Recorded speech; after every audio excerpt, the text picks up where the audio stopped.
Blood stained the hay as Bethany Williams clutched her newborn daughter to her chest, tears streaming down her dirt-smudged face. The barn was cold, the winter of 1873 showing no mercy to the young mother who had given birth just hours before with only the horses as witnesses to her suffering. "Please," she whispered to her husband, standing above her with eyes as empty as their cupboards. "Henry, you cannot do this." Henry Williams spat on the ground beside her. "One more mouth to feed? We're starving already, Beth." His gaunt face told the story of their past year failed crops, mounting debts, and desperate choices. Jeremiah's offering a full sack of flour. "Enough to get us through winter." Bethany shook her head violently, her chestnut hair falling from its loose braid. "No. "I would rather starve than sell my child." "Not just the baby," Henry said flatly. "You're going too." The words hit Bethany like a physical blow. "What?" "You heard me. Jeremiah wants a woman to cook and clean. His wife died last spring." Henry wouldn't meet her eyes. "It's done already.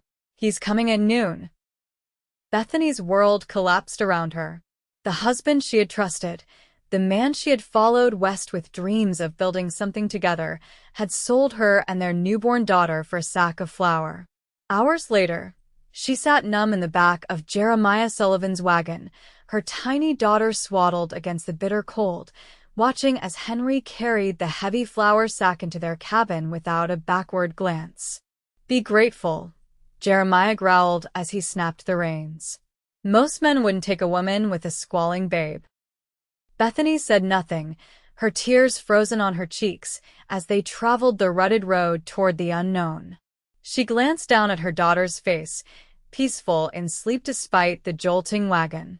"I'll protect you," she whispered. "Somehow."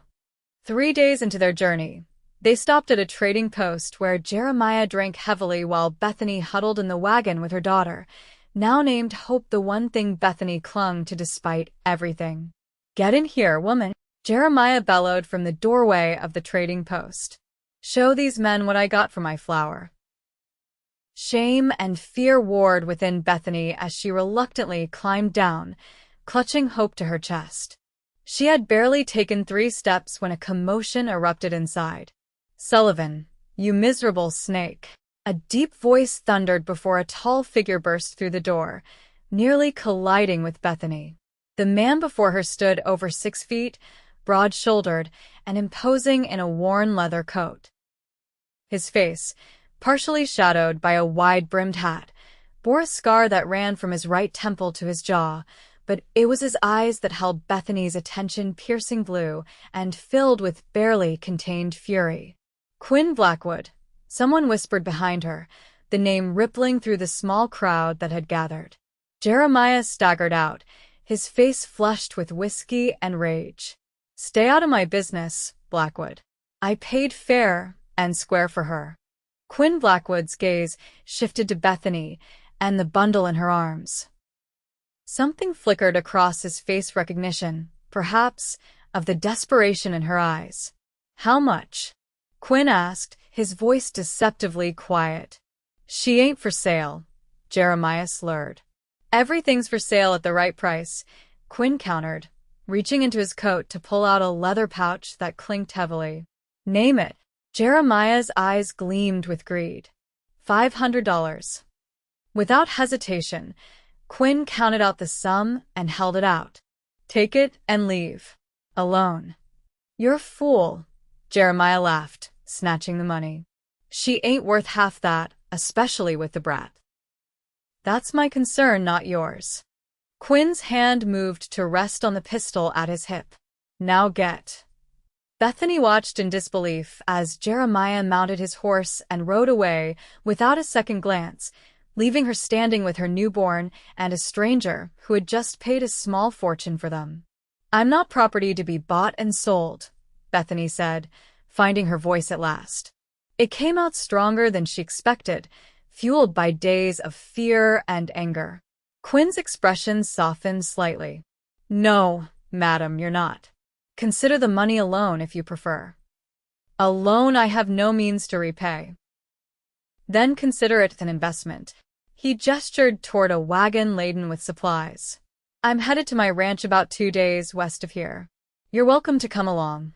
Work as my housekeeper if you want to repay the debt. Or I can take you to the nearest town, set you up with enough money to start over. Bethany studied him warily. Why would you help us? Quinn's jaw tightened. Let's just say I've seen enough of men like Sullivan and your husband to last several lifetimes. He removed his hat, revealing dark hair streaked with premature silver at the temples. I give you my word, Mrs. Williams. Bethany Williams. She hesitated. And this is hope. Mrs. Williams, I give you my word that no harm will come to you or your daughter at my hands.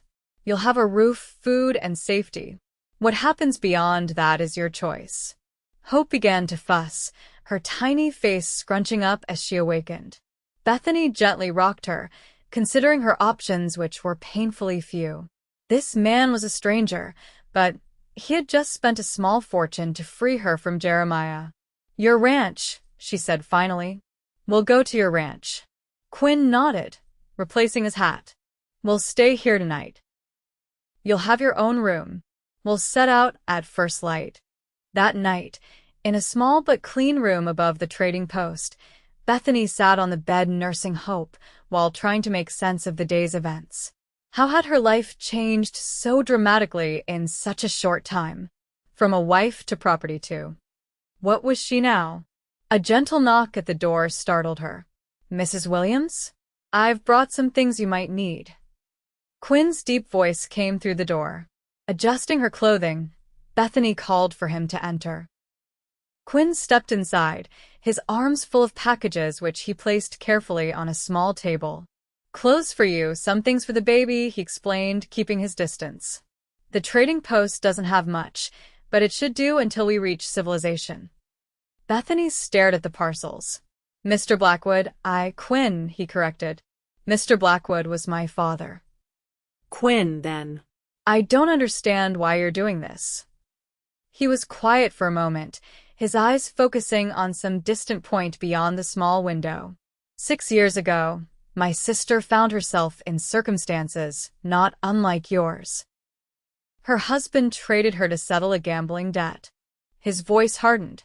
I was away fighting in the war. By the time I returned and tracked her down, it was too late. Bethany clutched Hope closer. I'm sorry. So am I. Quinn met her gaze directly. I couldn't help her. But I can help you and your daughter. In that moment, Bethany saw beyond the intimidating exterior to the man beneath, one shaped by loss and driven by a need to prevent others from suffering the same fate. Thank you, she said simply. Quinn nodded and turned to leave. Get some rest. The trail west is rough.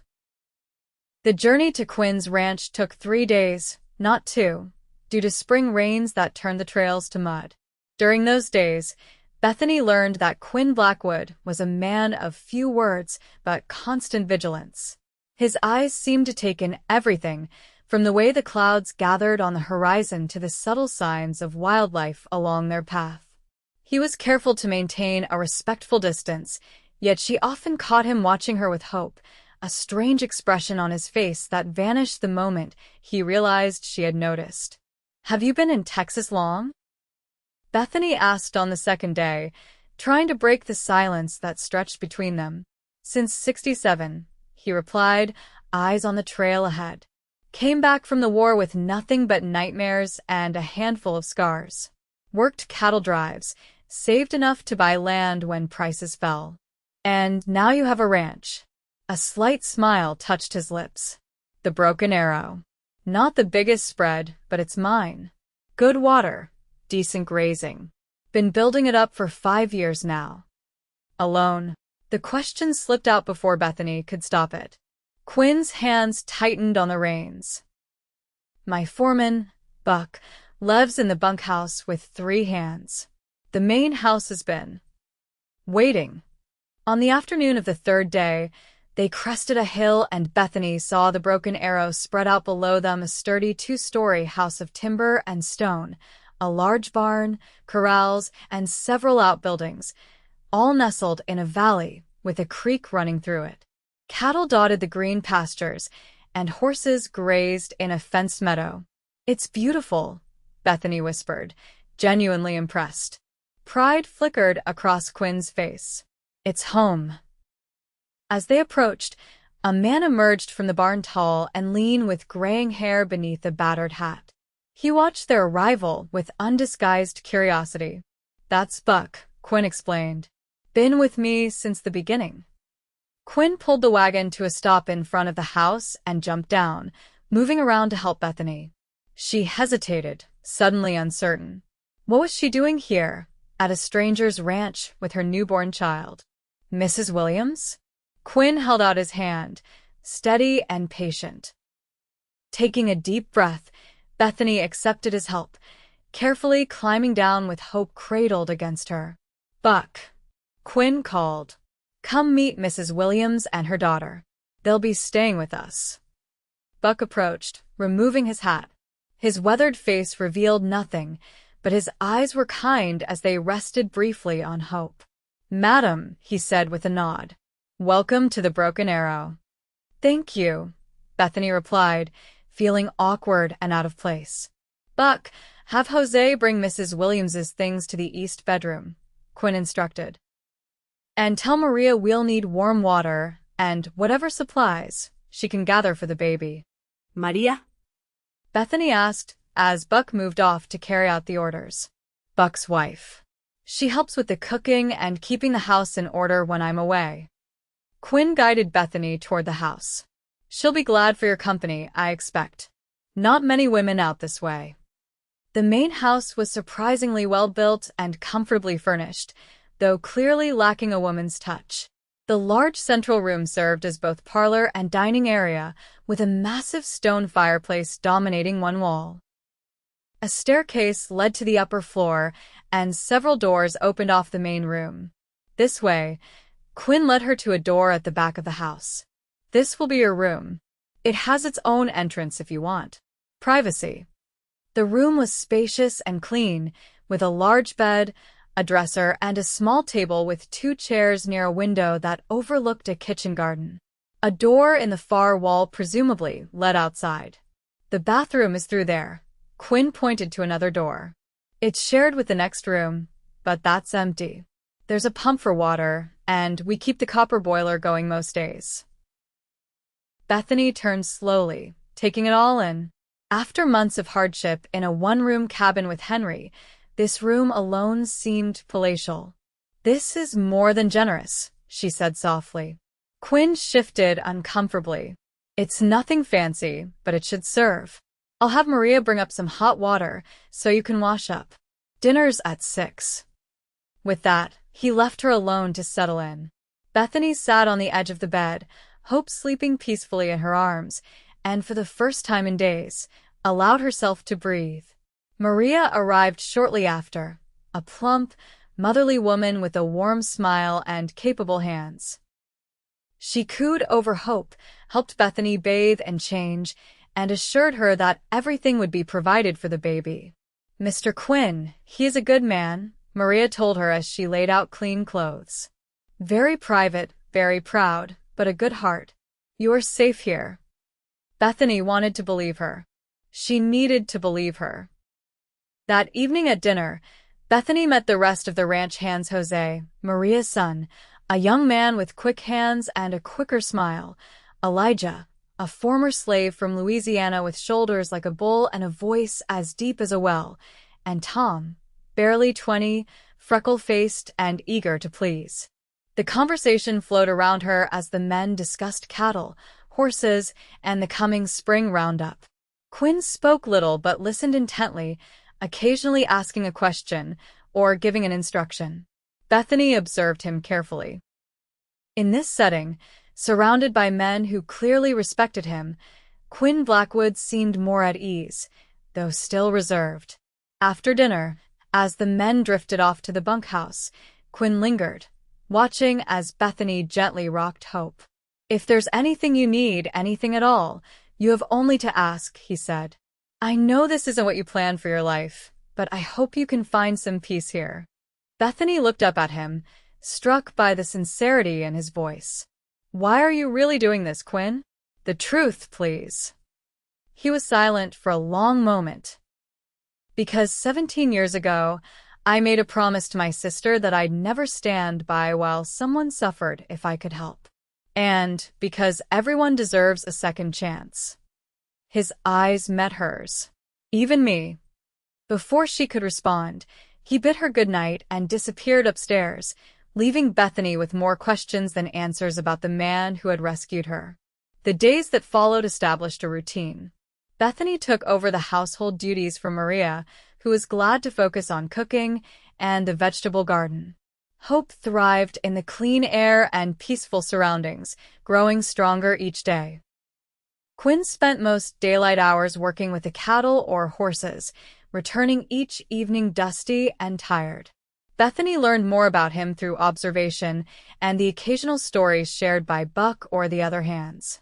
Quinn Blackwood had fought for the Confederacy not out of political conviction, but because his home state of Texas had seceded. He had been wounded at Vicksburg, taken prisoner, and eventually released after the war ended. The scar on his face came later, in a confrontation with cattle rustlers when he was first establishing the ranch. "He's built all this from nothing," Buck told her one afternoon as they watched Quinn breaking a spirited colt in the corral. "Most men would have given up after the drought 2 years back, or the winter we lost a third of the herd to Blue Northers. Not Quinn. Man's got iron in his spine." As the weeks passed, Bethany found herself watching for Quinn's return each evening, listening for his deep voice calling instructions to the men. She told herself it was merely gratitude she felt, or perhaps the natural response of a woman alone seeking protection. But when their hands accidentally touched as they both reached for the salt at dinner, the jolt that ran through her suggested something else entirely. One evening in late April, a thunderstorm rolled across the valley, violent and sudden. Bethany had just put Hope down for the night when a particularly loud crack of thunder shook the house. Through the window, she saw a flash of movement in the yard. Quinn, running toward the barn where a lantern had been left burning. Without thinking, she grabbed a shawl and hurried out the side door, intending to help. The rain hit her like a wall of water, soaking her instantly. She had barely taken 3 steps when the sky exploded with light and a deafening boom. The old oak tree beside the corral split with a terrible cracking sound. "Quinn!" she screamed, suddenly terrified. Then he was there, materializing out of the darkness, grabbing her arm and pulling her back toward the house. They stumbled through her door, dripping and breathless. "Are you hurt?" he demanded, his hands moving to her shoulders, eyes scanning her face. "No, I saw you running to the barn. You thought you'd help." He shook his head, droplets of water flying from his dark hair. "Bethany, you could have been killed." It was the first time he had used her given name, and the sound of it on his lips made her heart stutter. They stood frozen, mere inches apart, his hands still on her shoulders, her shawl a sodden weight around her. "I was worried about you," she admitted softly. Something shifted in his eyes, surprise, confusion, and then a flash of heat that made her breath catch. For one suspended moment, Bethany thought he might kiss her. Instead, he stepped back, dropping his hands. "I should check on the horses," he said, his voice rough. "Make sure you dry off. Can't have you catching pneumonia." He was gone before she could respond, leaving Bethany standing in a puddle of rainwater, her skin tingling where he had touched her. The next morning brought clear skies and an awkward tension between them. Quinn left before breakfast, citing the need to check fences after the storm. Bethany busied herself with household tasks, trying not to dwell on the previous night's encounter. 2 days later, Quinn announced at dinner that he needed to ride to San Antonio for supplies and to arrange the sale of some horses. "I'll be gone about a week," he told Bethany as the others filed out. "Buck will look after things here, but if you need anything..." "We'll be fine," she assured him, trying to ignore the sinking feeling in her stomach. "Hope and I have everything we need." Quinn nodded, his eyes lingering on her face. Bethany, about the other night. There's nothing to say, she interrupted, suddenly afraid of what he might tell her. That she had imagined the connection between them? That he regretted bringing her here? A shadow passed over his face. Of course. I'll leave at first light. Bethany watched him ride out the next morning, tall and straight in the saddle, his broad shoulders set against the rising sun. Only after he disappeared from view did she acknowledge the hollow feeling inside her. The days of Quinn's absence dragged by. Bethany threw herself into work, scrubbing floors, mending clothes, anything to keep her mind occupied. Hope was a welcome distraction, her smiles and coos bringing joy even on the longest days. On the fourth night, Bethany was awakened by Hope's fretful cries. As she soothed her daughter, she realized the baby was unnaturally warm to the touch. Panic seized her as Hope's cries intensified, her tiny body rigid with fever. Bethany rushed to Maria's cabin, terrified and desperate. The older woman took one look at Hope and sprang into action, sending Jose to fetch Buck while she gathered herbs and medicines. Babies, they get fever sometimes, Maria assured Bethany as she prepared a tepid bath to cool Hope's burning skin. We bring it down. She will be fine. But as the night wore on, Hope's condition worsened. By dawn, she was listless, her breathing labored. We need a doctor, Buck decided, his face grim. Closest one's in Thorndale, 20 miles east. Then go, Bethany pleaded, clutching Hope to her chest. Please, Buck. I'll ride myself, he promised, already heading for the door. Be faster than hitching the wagon. Jose, saddle my bay. The hours that followed were the longest of Bethany's life. She sat by Hope's cradle, applying cool cloths to her forehead, singing softly, praying with every breath. Maria brewed teas and poultices, doing everything she knew to help, but by midday, Hope's tiny body was burning up despite their efforts. She is fighting, Maria whispered, crossing herself. Your little one is strong. Bethany nodded, unable to speak past the lump in her throat. Strong like her mother, Quinn had said once, watching them from the doorway when he thought Bethany wouldn't notice. The memory brought fresh tears to her eyes. The sound of hoofbeats in the yard made Bethany's head snap up. It was too soon for Buck to have returned with the doctor. She rushed to the window, her heart leaping at the sight of Quinn dismounting a lathered horse. Quinn, she cried, running to the door as he strode toward the house. He took one look at her tear-streaked face and pulled her into his arms. Buck met me on the road, he explained, his voice tight with concern. How is she? She's so hot, Bethany sobbed against his chest. She won't eat. She barely cries anymore. I'm so afraid, Quinn. His arms tightened around her.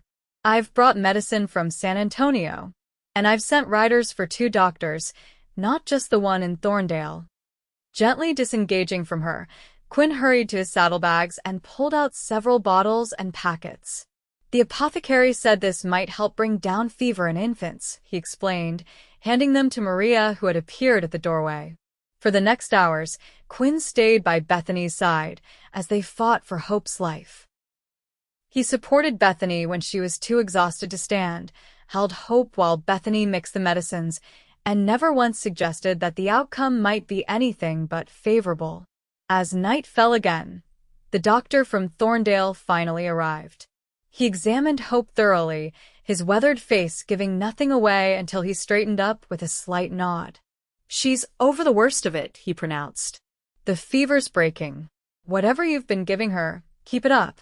She'll need plenty of fluids when she wakes. Bethany sagged with relief, tears flowing freely down her cheeks. Quinn's arm came around her shoulders, steady and strong. Thank you, doctor, he said, his voice rough with emotion. Name your fee. The doctor waved him off. Just doing my job. I'll stay the night to make sure she continues improving. After the doctor left to get some rest in the spare room, Bethany turned to Quinn, who stood watching Hope sleep, her breathing easier now. You came back, she whispered. Quinn met her gaze, his blue eyes intense. I felt something was wrong. Call it instinct. He hesitated. I couldn't bear the thought of losing either of you. The words hung in the air between them, heavy with meaning. Bethany reached for his hand, linking their fingers together. Thank you, she said simply, knowing the words were inadequate for what she truly wanted to express.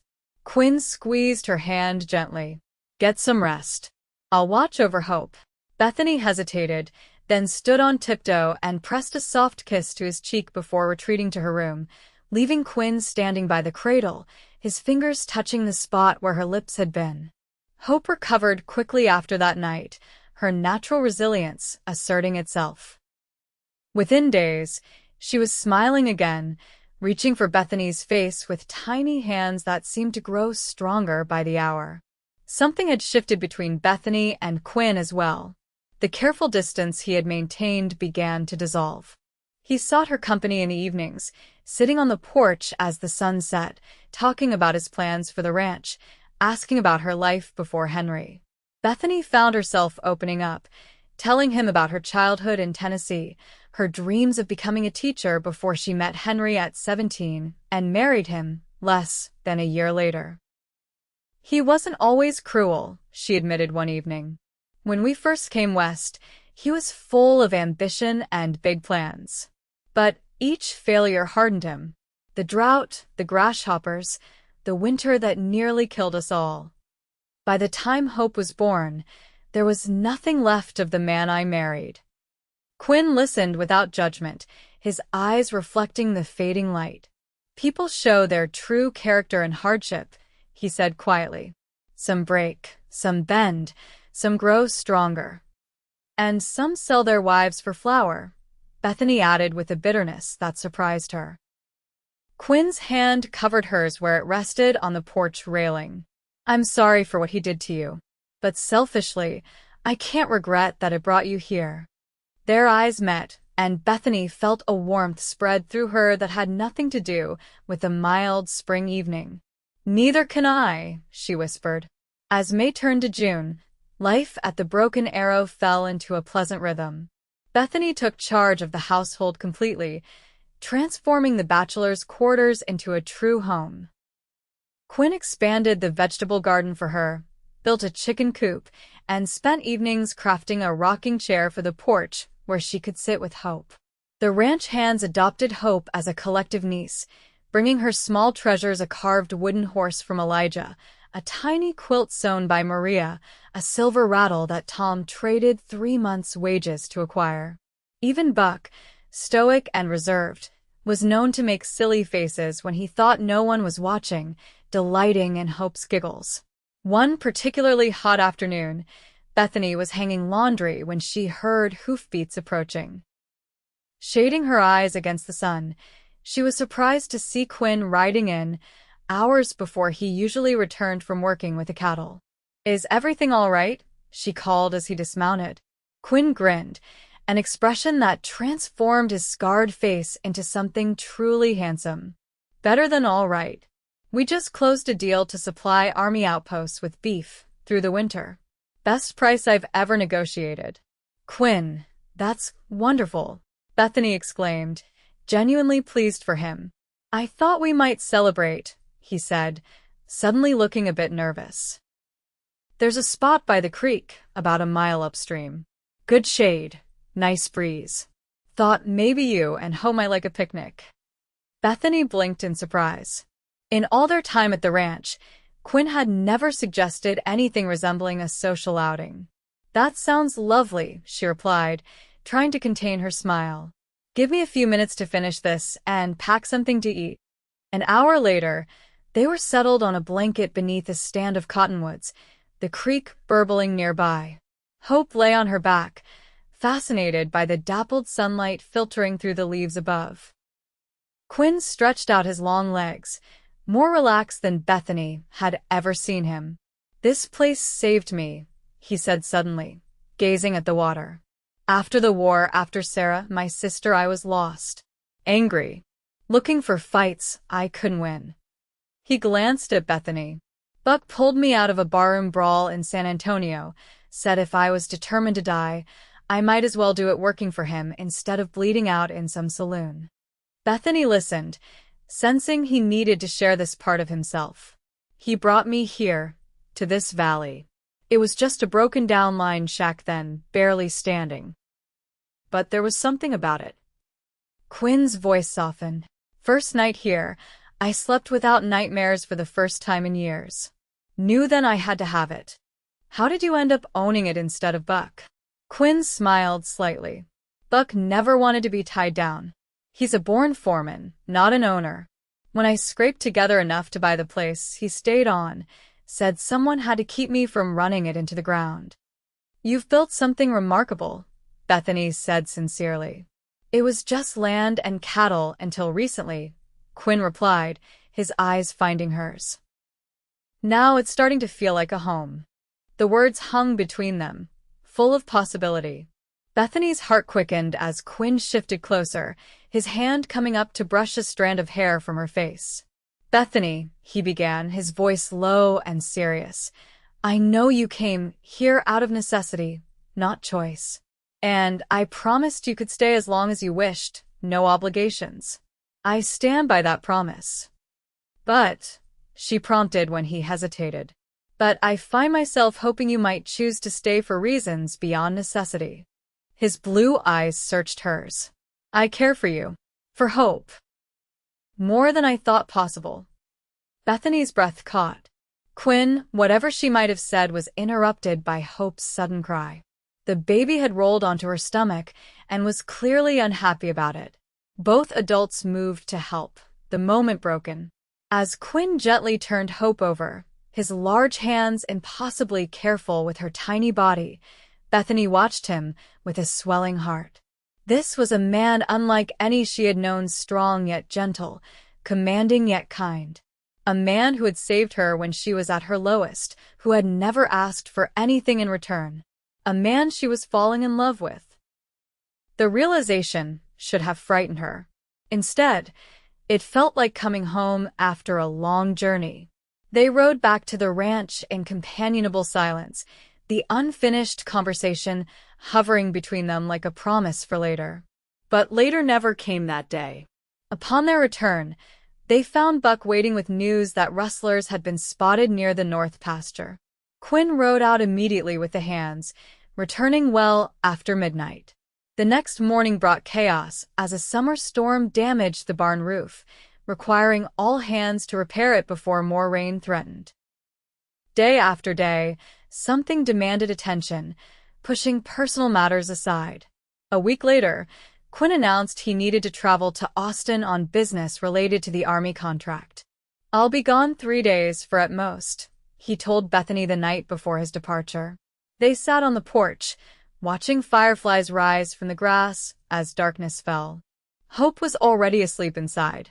We'll manage, Bethany assured him, though she had grown to dread his absences.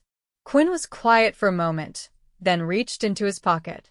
I have something for you, he said, holding out a small key.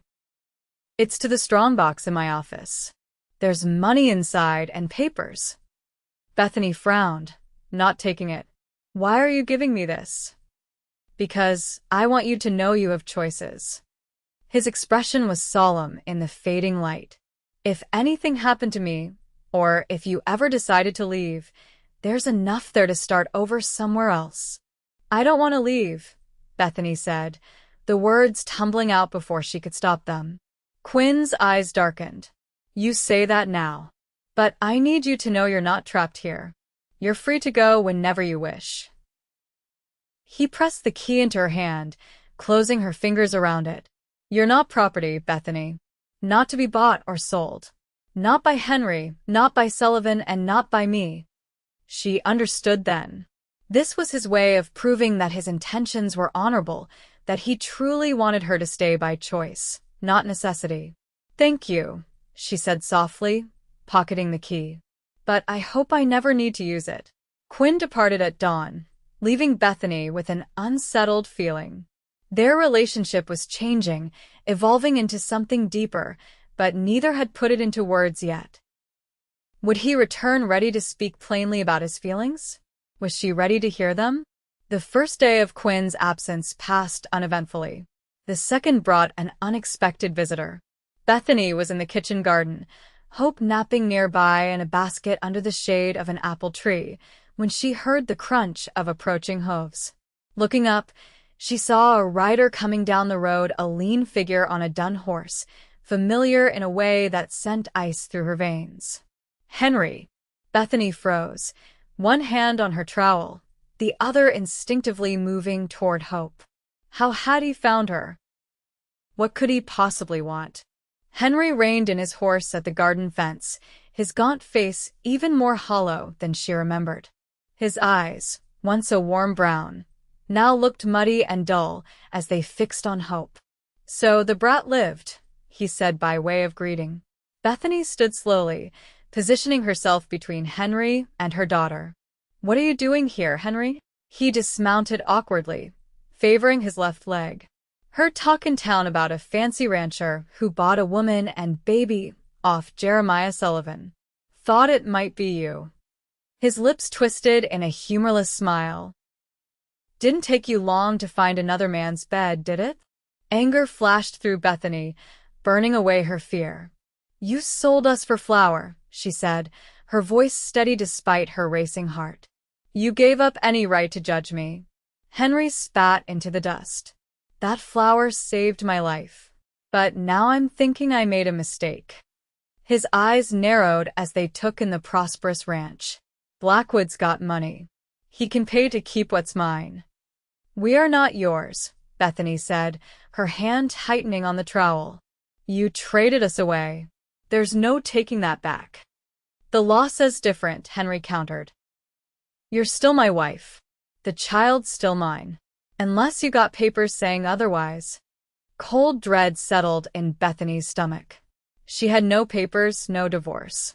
In the eyes of the law, she was indeed still married to this man. "Mr. Blackwood around?"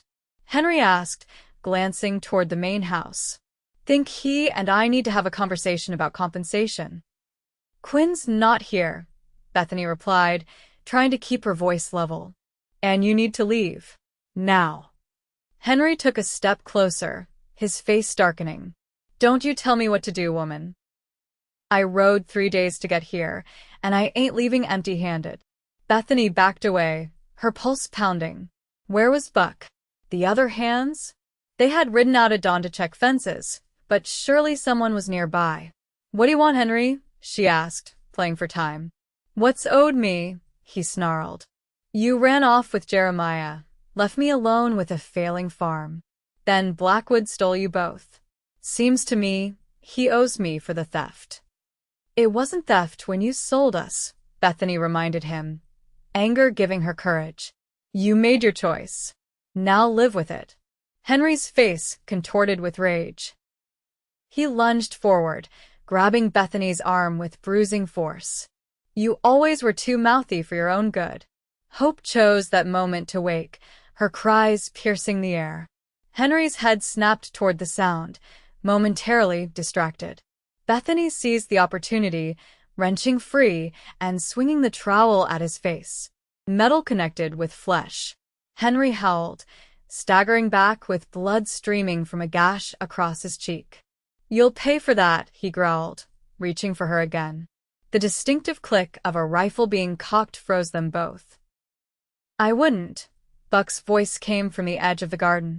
He stood with a Winchester leveled at Henry's chest, his expression coldly furious. "Step away from her. Now." Henry raised his hand slowly, his eyes darting between Buck and Bethany.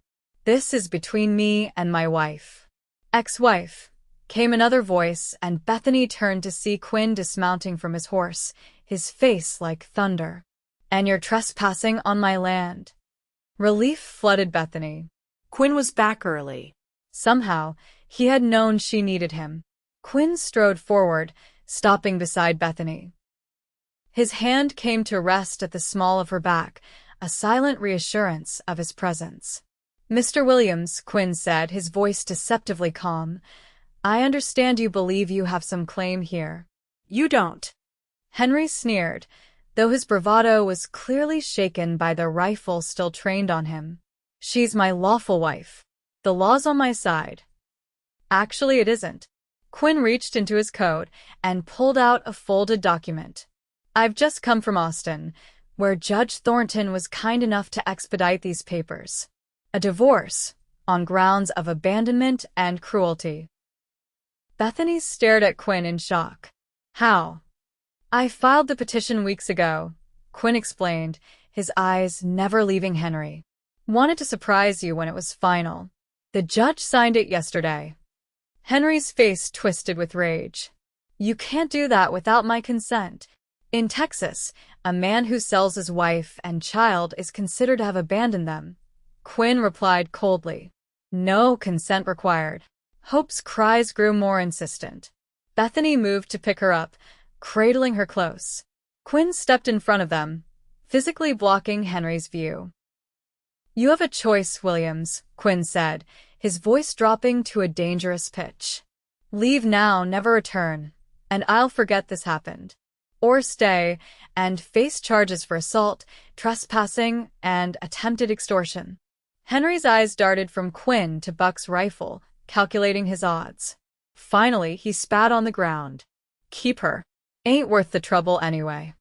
One more thing, Quinn added as Henry turned to go. There's a stage leaving for California tomorrow from Thorndale. There's a ticket waiting for you at the office, paid in full. I suggest you be on it. Henry glared but said nothing as he mounted his horse and rode away, not once looking back at the wife and child he had sold and tried to reclaim. Only when he was out of sight did Quinn turn to Bethany, his face softening with concern. Are you all right? Did he hurt you? Bethany shook her head, still processing what had just happened. You got a divorce for me? I hoped it would give you peace of mind, Quinn explained, suddenly looking uncertain. I should have told you, but I wasn't sure the judge would grant it. I'm sorry if I overstepped. Overstepped. Bethany laughed incredulously. Quinn, you've given me freedom. How can I possibly be angry about that? Hope had settled against her mother's chest, her cries subsiding to hiccuping sniffles. Quinn reached out tentatively, stroking the baby's soft hair. I'd do anything to protect you both, he said quietly. Anything at all. The simple declaration, spoken with such conviction, broke something open inside Bethany. Tears welled in her eyes, spilling down her cheeks. Hey now, Quinn murmured, alarmed. Don't cry. Please don't cry. Buck tactfully withdrew, taking his rifle with him, as Quinn gently guided Bethany to a nearby bench. They sat side by side, Hope nestled between them, as Bethany gathered her composure. I'm not sad, she finally managed. I'm overwhelmed. Everything you've done for us. I can never repay you. Quinn's hand found hers, large and calloused, but infinitely gentle. I don't want repayment, Bethany. I want. He faltered, searching for words. I want you to stay. Not as my housekeeper. Not out of obligation or gratitude. But because you want to be here. With me.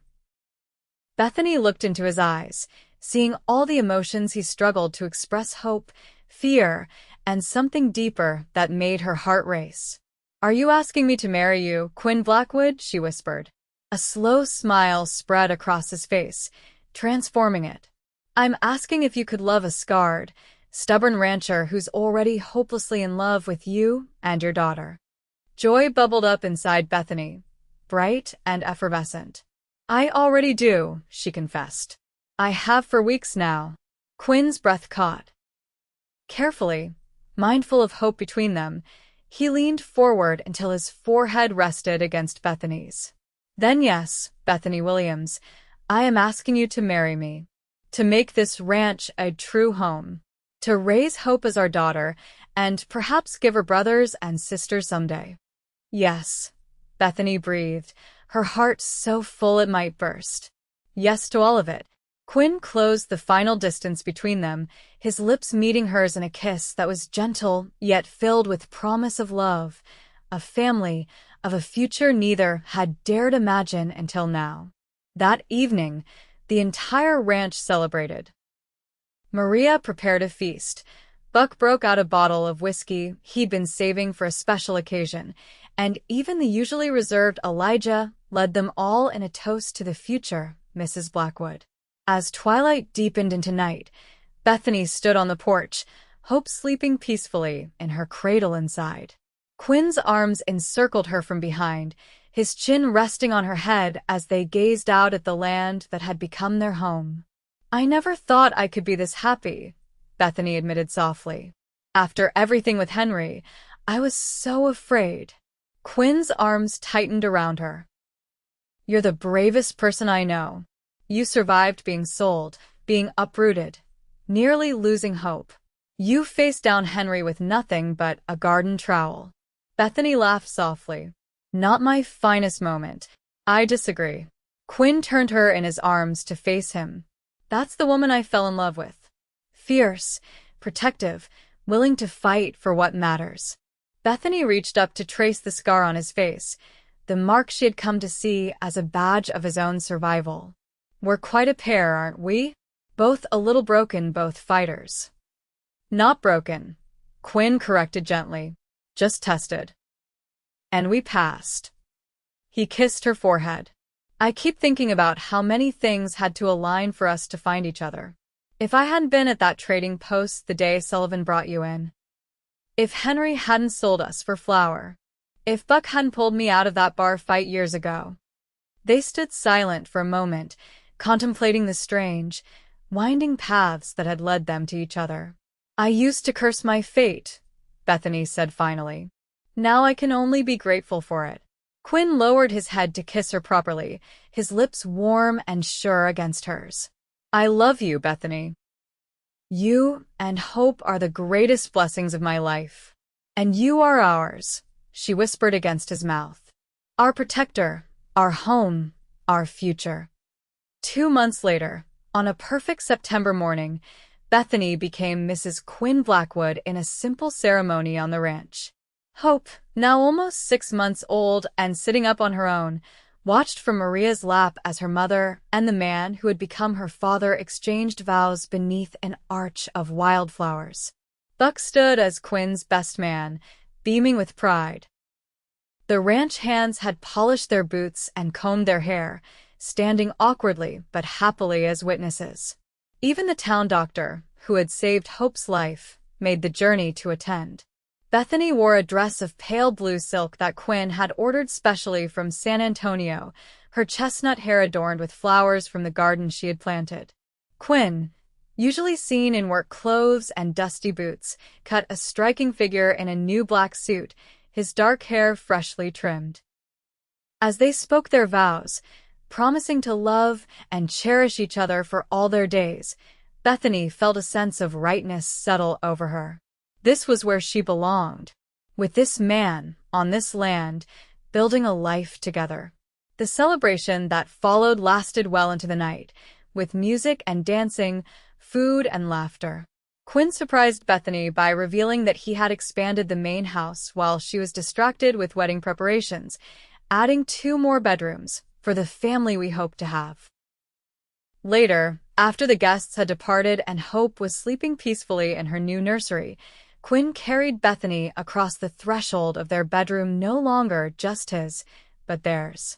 "Welcome home, Mrs. Blackwood," he murmured, setting her gently on her feet. Bethany smiled up at him, her heart full to overflowing. "I've been home since the day you found me," she told him, rising on tiptoe to kiss him.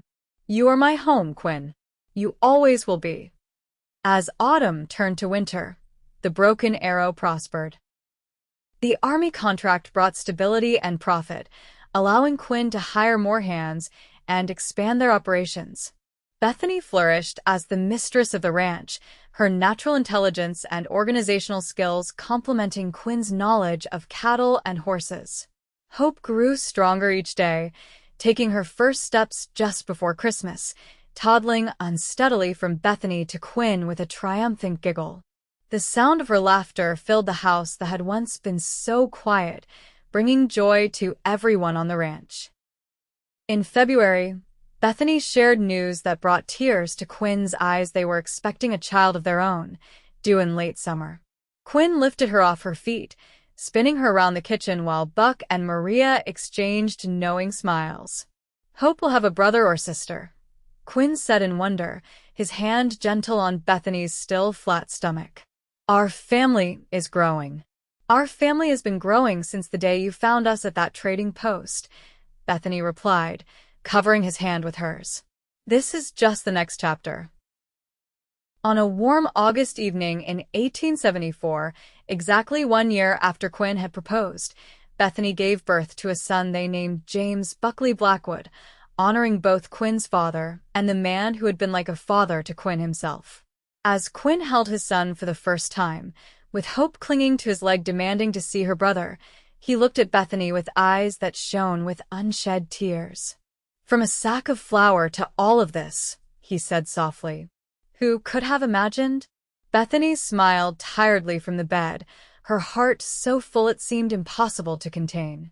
"I think about that sometimes. How the worst day of my life led to the best years I could ever dream of." Quinn sat beside her, cradling James in one arm while gathering hope up with the other. "I promised you a ranch and safety," he said, looking at their children with wonder. "I never knew I was promising myself a family and a love I never thought possible." "The best promises," Bethany said, reaching out to touch each of their faces in turn, "are the ones we discover as we keep them." Outside their window, the Texas sunset painted the sky in brilliant golds and crimsons, blessing the land that had brought them together. The broken arrow, once just a dream in a wounded soldier's heart, had become a haven, a home, a place where love had transformed tragedy into triumph. And as night fell over the ranch, bringing with it the promise of a new day to come, Bethany knew with absolute certainty that no matter what challenges lay ahead, they would face them together, the family that began with a desperate trade and flourished through the healing power of unconditional love. For Quinn and Bethany Blackwood, that love was worth more than all the gold in Texas. It was the foundation of everything they had built together and everything they would continue to build in the years to come. A legacy of love that had begun with the simple act of one man refusing to stand by while injustice was done, and one woman finding the courage to trust again after betrayal. In the end, that was the true gift Quinn had given her, not just a ranch or a name or security, but the chance to believe in love again. And that, Bethany knew as she drifted to sleep with her family gathered close, was the greatest treasure of all.